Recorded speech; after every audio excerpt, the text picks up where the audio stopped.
Hello, and welcome to another episode of my lockdown podcast, which is called A Cuppa with Anna. And today I'm joined by Dom Lee, who is a Hello. filmmaker. Hi, Dom. Hi, Anna. We've just How are been you doing? I'm good. We've just been doing a bit of lighting adjustment, haven't we?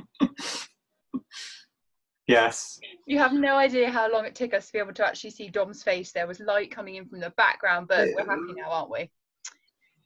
Well, yes. I think as long as you're happy, that's the most important Exactly. thing. It wasn't that long. It was like 2 minutes. You made it sound really bad. How's your morning been, Dom? Sorry? How's your morning been? Oh, well, I've started up this filmmaking challenge competition festival thing. So I've been watching a few entries from that this morning. So that's been exciting. Lots of local films I haven't seen yet. So I've been watching a few of those, tried to do a bit of writing for my next film script. So I'm trying to spend the lockdown period at least semi-productively.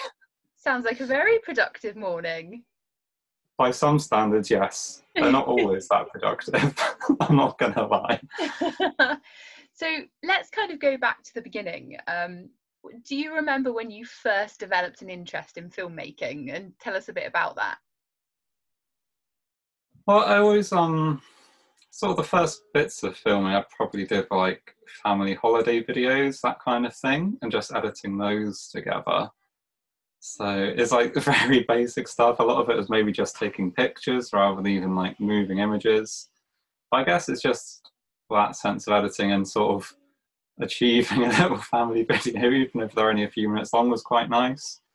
But in terms of, I guess, of making proper films, I got into it kind of late when I was maybe 18-ish and sort of during my A-levels. That was when I made a film which is me and my friend having a lightsaber fight in the back garden.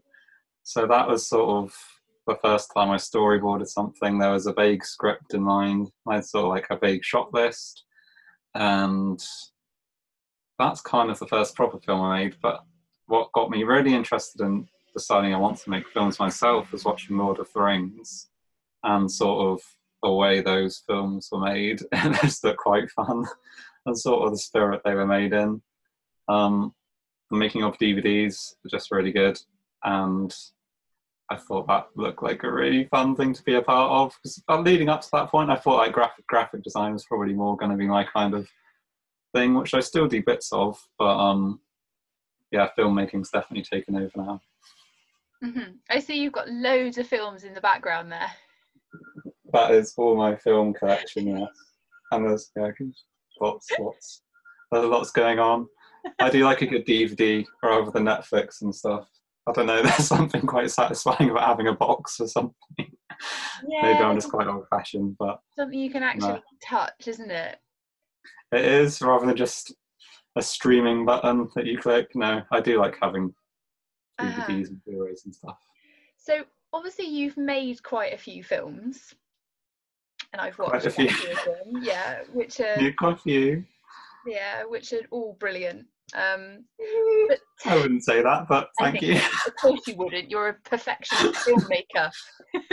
Yeah, I think everyone's like that though. Whatever creative stuff you do, you're always going to be the one who can pick faults. I think like everyone I've interviewed so far is got that same trait. Yeah, it's a totally creative thing. That's completely confirmed now. We're all the same.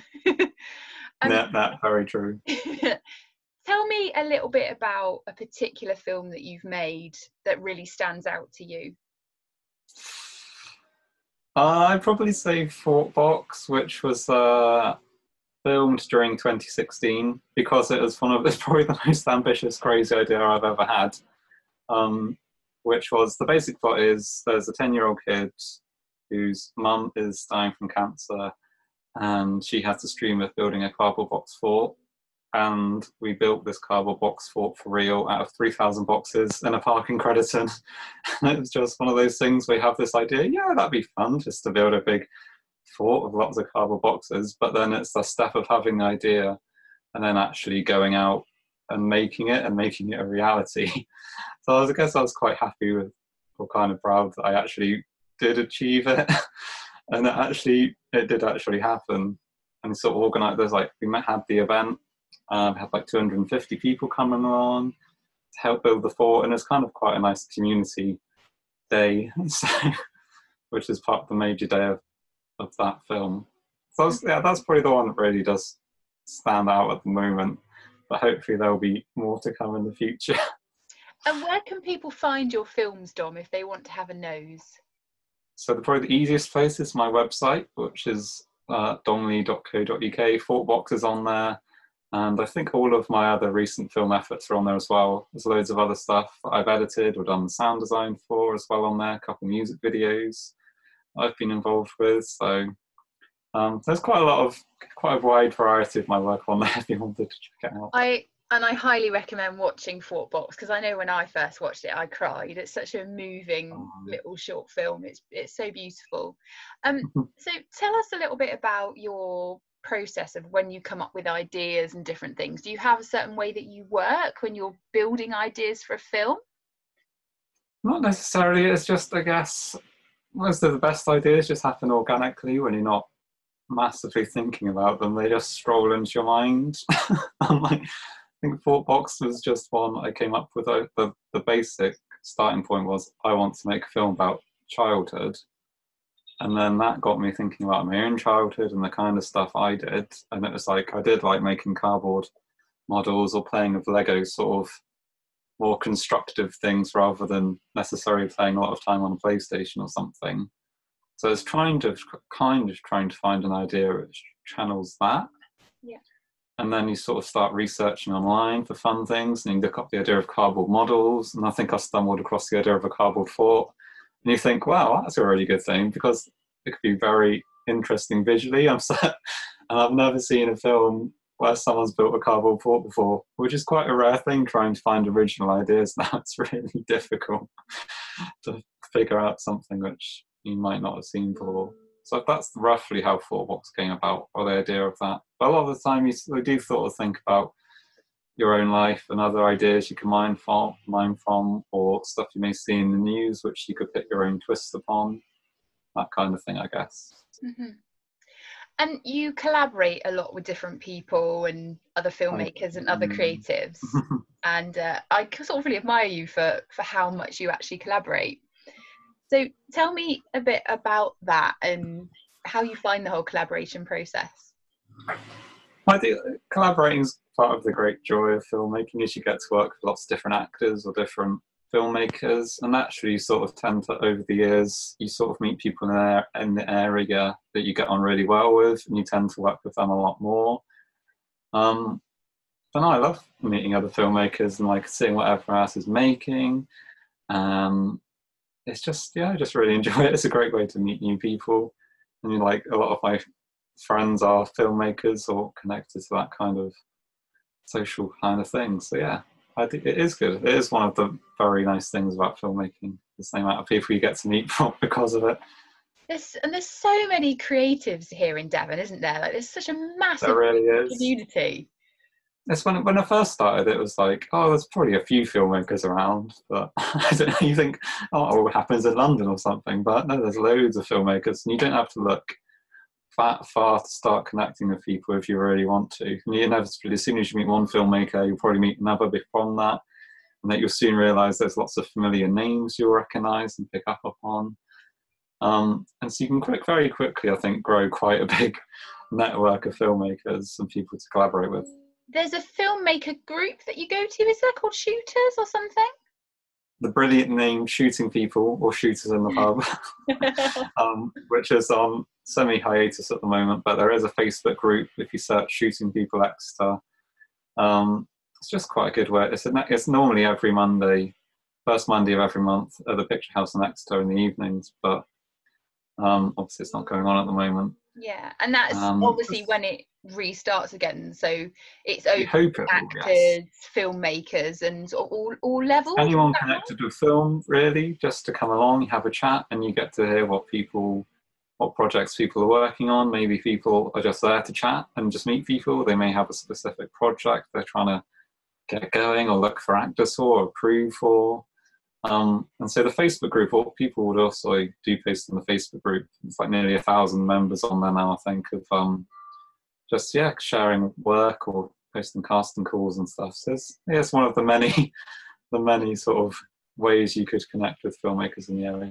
Yeah. What sort of advice would you have for anyone out there watching who has done maybe a bit of amateur filmmaking, or is thinking about maybe taking it a bit more seriously? Definitely go out and meet other filmmakers in the area and approach them. Like, one thing I try and do, if there's a short film or any film I watch online, who they may be local, I'll try and reach out to the director maybe and just get in touch with them. It's like, drop them an email saying, oh, I really liked your film, and then maybe we could meet up at some point, and that kind of thing, because you never know where it may lead in terms of future collaborations. But I definitely try and connect with people is the biggest thing. And like, if you've made a film, maybe you could send it to other local filmmakers you admire in the area, and they may give it a watch, that kind of thing. But yeah, it's all about just put it out. Don't be afraid of putting your work out there, kind of thing. Yeah. So it takes a long time to make a film, and so it's pointless if no one watches it, really. So you've got to got to get it out there somehow. Mm-hmm. What are your sort of big future intentions with your filmmaking? Do you have kind of a dream for it? Hopefully moving into features quite soon. That would be nice, because I think short films are good. They're a really good learning curve. But it's what making feature films will probably really get you noticed. So hopefully that will be... I've got a few ideas and stuff, one of which is to make Fort Box into a feature film. Maybe. I'm sort of debating whether it will work as a feature or not at the moment. Yeah. But I've got a few ideas, maybe trying to write a few scripts in the future or near future, and hopefully get some going soon. It's just, I'll probably make a few more short films to practice a few ideas first. Mm-hmm. So organising a short film shoot is challenging in itself. So you're timesing that by a lot more to make a feature film, and that's a lot more work. So you sort of probably have to be properly committed to it for a long period of time. So you've just been building up to it the whole time. Yeah, I think everything you make, you're sort of learning stuff and like what works and what doesn't. So yeah, hopefully a feature soon would be nice with some funding. And you can sort of raise funds independently, but it would be nice to get some bit of funding behind it and do it properly, kind of thing. Dom, when you're not filmmaking, how do you sort of support yourself to be able to continue doing this? Well, filmmaking is my primary job. I do lots of film editing and lots of sound design, so that keeps me busy. There's a company called Camelot Films in London who I did a lot of work for, just still do a lot of work for. Mm-hmm. It's like meeting them gave me quite a lot of contacts, and so I was quite lucky in that sense. And then just do odd bits and bobs around locally, around Devon, really, with filmmakers. Mm-hmm. And how do you find, editing must be really, you could go on for hours, couldn't you, with editing and cooking and days. When do you stop? No. Oh, well, when the director tells me, yep, that's good. Normally. I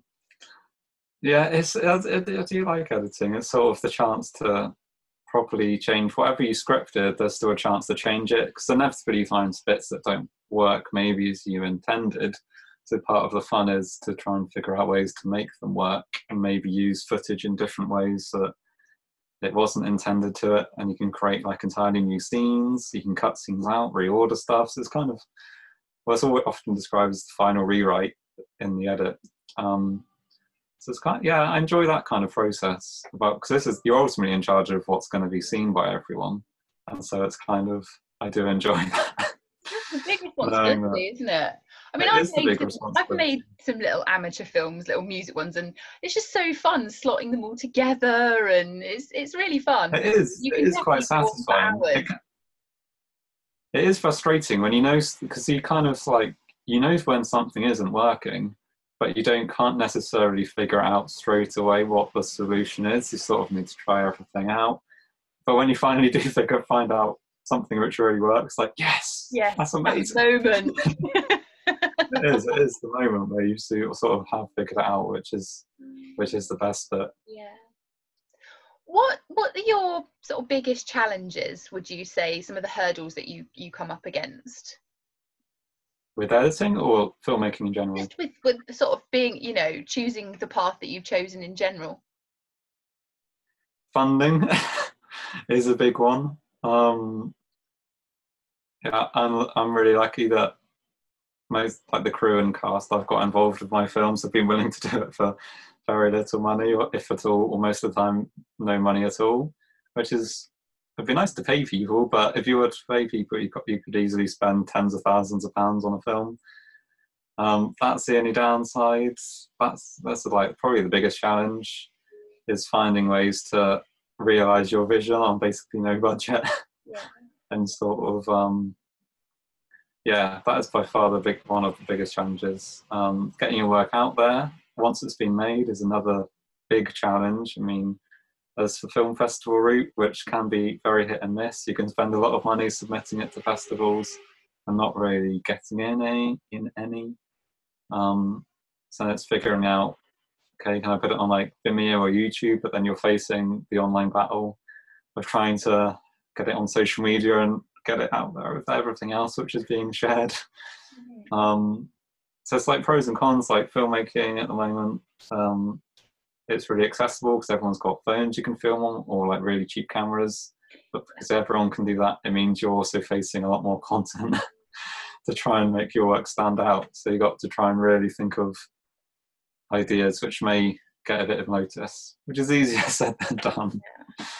So sort of bearing all that in mind, what is it that keeps you going? Because you just keep going. You're always working on something. You know, whenever I talk to you, you're always working on something. What keeps you going? I guess I like to think I'm generally quite positive, and I guess it's just the goals. I've got my filmmaking bucket list of, I think there's 12 targets on there, things I'd quite like to do or achieve in the career. So it's sort of, there's stuff on there, it's like obvious things. I want to win an Oscar, I want to win a BAFTA, but there's some more like personal stuff on there as well. But just, yeah, it's just things like that, and where I'm not sure what else I'd be doing, to be honest. I sort of quite enjoy filmmaking, and so one way or the other, I've got to make it work. Yeah. And so just got to keep going, really. I mean, it's so easy to give up for maybe your film. Maybe they didn't quite get the response you received, or maybe they didn't get into as many festivals or get as many online views as you may like. But I think you just got to keep going and persevering, and hope that one day that break will come. Yeah. All we can do, really. Yeah. I think. Just in your bones, isn't it? Like you say, you can't not do it. It's just. It's just there. It's like both good and bad. It's like it's there. You sort of have to live with it now. It's like, right, filmmaking, we're doing it. Let's definitely. Do it. What are you working on at the moment? There is a short musical film which we are doing, which I know we were involved in a little musical film towards the end of last year. So it's sort of there's a lot of spin-off from that. So like some of us from that group that we did that musical film with are also developing a new musical film, which is, it's about anxiety. I don't want to say too much about it because we're still figuring out ourselves at the moment. But we were hoping to film this summer, but whether or not that happens now with everything that's going on, who knows? But we've still been working on the ideas for that and some of the music, which is quite exciting. We've heard little bits and bobs of it coming through from our composer Grace, who's doing a really good job.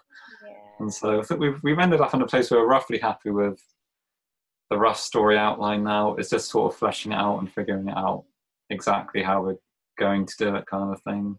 Yeah. And there's another short drama film I'm working on, which is, it's kind of two people who meet online in slightly mysterious circumstances. And now the short is about the first time they meet in person, and then over the course of the film you figure out exactly why they've met up and what they're doing and stuff. So that's sort of quite an ambiguous one. So that's one, a short film I'm writing at the moment. So again, hopefully by the end of this lockdown time, there will be a script in place. Whether it's being filmed at the end of this year or next year, who knows. But hopefully it'll be done. All right, Dom, now I asked you a few random questions prior to the interview, so You did. it's time for that section now. And the first one was, what was the best piece of advice you've ever had? I think I said improvise, adapt and overcome was the best. It wasn't maybe given directly to me, but I think it's the best advice I've seen about filmmaking, and I suppose you can apply it to a lot of different things really. It's like whatever challenges you face, you just got to adapt to it and try and overcome them in the best way you can. Because I like it because it's like, it's just really simple.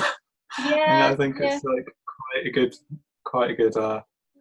policy to go by. I think that's why I like it. Work with what you've got. Exactly. That's life, isn't it? We're just improvising the whole way through, basically. Yeah, you don't know what you're going to be faced with. It's pretty relevant in the situation at the moment. You just got to adapt to it and overcome it. Yep. A standout film and why? I say Lord of the Rings. I can't remember what I wrote now. I think I wrote Lord of the Rings again, didn't I? It's sort of covered in what I said earlier. I guess it's sort of seeing the making of those films is probably what really inspired me to want to become a filmmaker. I said Star Wars as well. This is the first time I ever went to the cinema. This is like 1997. Still one of my favourite films, the original Star Wars trilogy, and so it sort of had a lasting impact on me, seeing what you could make with the film and just the experience of being in a cinema, which I really like. I mean, streaming's one thing, but it is nice being in a cinema, watching that shared experience with lots of other people. Just think when we get let out and you can go to the cinema again. I know. I can't wait. I love the screen in the picture house where you can sit at the sofas at the back. I know. Yeah. Sofas are the best in cinemas. Oh, they really are. Honestly, one day when I get my dream home, I'm having like my own cinema in it. I know, it is the dream to have a little cinema room with a little big screen, armchairs, that kind of thing going on. I know, it is the dream. Book. What was your favourite book and why? I think I did say Harry Potter because I'm very much part of the Harry Potter generation. But I don't know, I just really like the books. I sort of got into them probably before they became this worldwide massive phenomenon, and certainly before like the first film came out. I don't know, this is quite, I like escapism, and it's probably that at its best. Just a fantasy world which you can just go to. I just think they're quite well written. It's sort of funny enough, I've been listening to the audiobook versions of them recently. Okay. As I've been pottering about doing various things, so I just really like them. I know a lot of people like them. I know there's equally probably lots of people who haven't read them, and they're probably not for everyone. But they just really appeal to me. I'm basically the same age as the Harry character. Whenever the books were released, I was kind of the same age in real life as he was in the books. So it is really easy to imagine yourself in that kind of role and in the world. And what was your favourite song to dance to? Well, I said I don't dance. And so I gave you a list of favourite songs instead. I'm allergic to dancing. Yeah. So I just said my favourite band, which is called Nightwish, which very few people have heard of, sadly. I think we had this discussion before. Maybe I said, "Have you heard of them?" I was like, "Wow, you have heard of them? That's amazing." But I don't know, that again, their music's like very fantasy-like, and it's pure escapism. And some of their lyrics, and especially, I relate to quite strongly. And it sort of combines my kind of favourite musical genres, which is rock music. I like bands like Queen. One of my other favourite bands. I love film scores as well. And their music's sort of a fusion of that. And so it's probably why they in particular really just appeal to me. Dramatic. So definitely check them out. Have a listen to them. They're very good. And lastly, do you have a challenge for anyone watching out there?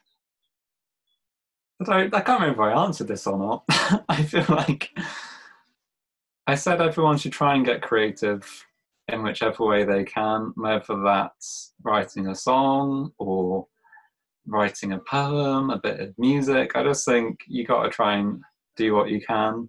I mean, and I think the challenge is also to try and write a song or a poem or make a film which doesn't involve the lockdown, because there'll probably be quite a lot of that going on. So trying to figure something out which isn't necessarily related to that is what I would say. And maybe I feel like giving yourself a deadline is always a really handy thing to do. Yeah. Even if it's like a fictional imagined deadline saying, I'm going to write a song by the end of this week. Or I always find like, yeah, it's a lot, because otherwise I can be very good at procrastinating, as I'm sure a lot of people can be, about letting stuff drift, and there's the frantic rush at the end to get it done. But if you've got the deadline when, right, it's got to be done by now, even if you make it yourself, I think it really helps. There's another good bit of advice. Yeah, definitely. Although I don't know, Dom, I always move my deadlines, so I know, I've got my moving calendar where I've got a deadline. This is what I'm doing today. It's like, do I want to do that today? Nah, not necessarily in the mood, so I'll push it back till tomorrow. I've actually started like a daily list now. So I've got this like long list of, did I do my best to do this, and this, and I mark myself out of 10 at the end of each day. It's this idea I've taken from this book I just read. So I'm trying it, and yeah, it helps you see the things that you are really disciplined at, the things that you navigate doing first, and then putting other things off because they're maybe not quite as exciting. I know, it's very true. I do try and get the least exciting tasks out the way earlier on. I have been trying to do that. Are you good? Like, I'm getting better. I try to. It doesn't always happen. Some days it's like, yes, boring task's done, now I can do the good stuff. But then I tempted just to get to the good stuff. Yeah, I'm doing a coaching diploma at the moment. I love it, but there's so much paperwork that you need to print off, and it's sort of like made myself print all the paperwork off yesterday. I was like, come on, you can do this. So I scored myself a 10 at the end of the day. It seems like a good way though of doing, I think, little tick off things have you done and stuff. If you feel you can, it's a good way of charting progress, which I guess is the reason you're focused as well. So it's not so easy to drift, isn't it? And then just go off for a month or a year and have not done it. But if you're seeing it every day, what you want to get done at the end of each day, I think this could be. No, I think that sounds good. Maybe I have to start trying it. Maybe. Yeah, no, it's really good fun as well. Like there's a bit school-like, but in a kind of a creative, cool way. Oh, Dom, it's been so nice to talk to you. And thank you for asking me. Very nice to know. Over half an hour, it's gone really quick. There's so much more I kind of want to ask you, but what are you heading off to do for the rest of the day? Probably watching a few more films which have been submitted to this little film challenge thing. If anyone is interested, you can look on the DNC film website, just type in Devon and Cornwall film, and hopefully you'll get a link. It will come up with their website. I can't remember off the top of my head if you want to find out more about what we're doing, but it's just any person who's made a film in the last few years in the Southwest. We're trying to get people to submit them and collect them all together and then share them and have a bit of an audience vote at the end or during it, to see if we can find out which have been the most popular bits of film work made in the Southwest over the last few years. So if you're a filmmaker or know anyone who is, encourage them to take a look. Oh, that's a really lovely idea. Oh, well, thank you so much, Dom. And thank you. no doubt I'll speak to you soon. Speak to you soon.